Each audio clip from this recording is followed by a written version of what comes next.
ఇది దురదృష్టకరమైన సంఘటన. చలపతిరావు గారు ఆ మాట అంటాం తప్పు. మేము కూడా ఖండిస్తున్నాం మూవీ అడ్మినిస్ట్రేషన్ తరఫు నుంచి.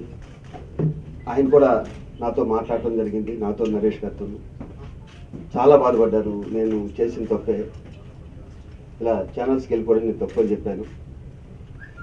ఆయనతో మా అందరికీ చాలా సంవత్సరాల నుంచి అనుబంధం ఉంది. షూటింగ్లో ఆయన ఉంటే మాకు మంచి విషయాలు చెప్పడమే జరుగుతుంది తప్పితే ఎప్పుడు ఇలాంటి వాక్యాలు ఆయన ఎక్కడ చేయడం మేము ఎప్పుడైతే చూడలేదు అశేష్ నుంచి. ఇది ఏమవుతుందంటే ఈ మధ్యన చిన్న ఎంటర్టైన్మెంట్ కార్యక్రమం కింద అయిపోయింది కొంతమంది ఆర్టిస్టులు. దీనివల్ల ఇబ్బందులు కూడా ఫేస్ చేయడం జరిగింది. వాళ్ళు అనాలని అన్నారా, ఇలా అనకూడదు అన్న విషయం మాట నోటు దాటిపోయాక తెలిసిందన్నది ఇబ్బందికరమైన పరిస్థితి. ఈ విషయంలో చలపతిరావు గారు చాలా బాధపడుతున్నారు. ఆయన క్షమించమని అడిగారు.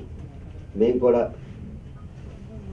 ఈ మీ అందరికీ పేరు పేరున ప్రతి ఒక్కరికి చలపతిరావు గారిని క్షమించమని, ఇంకొకసారి ఆర్టిస్టుల తరపు నుంచి ఇలాంటి ఇబ్బందికరమైన వాక్యాలు రావని మేము మాటిస్తూ, అలాంటి వాక్యం ఇంకొకసారి ఏమన్నా వస్తే మూవీ అడ్మినిస్ట్రేషన్ చాలా సీరియస్గా స్పందిస్తుందని, మెంబర్షిప్ కూడా తీసేయడం జరుగుతుంది అని మీకు తెలియజేస్తూ, ఇది ఎంతతో సమస్యపోయే జట్టు మీరు చేస్తారని మనస్ఫూర్తి కోరుకుంటున్నాం.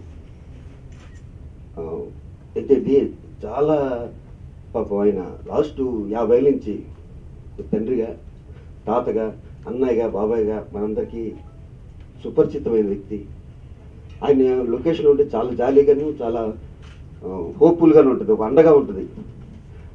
ఆయన మాటల్లో కూడా ఎంత బాధగా చెప్పారంటే, నేను చేసిన తప్పు అయిపోయింది, తప్పే, దానికి నేను సరిదిద్దుకోను,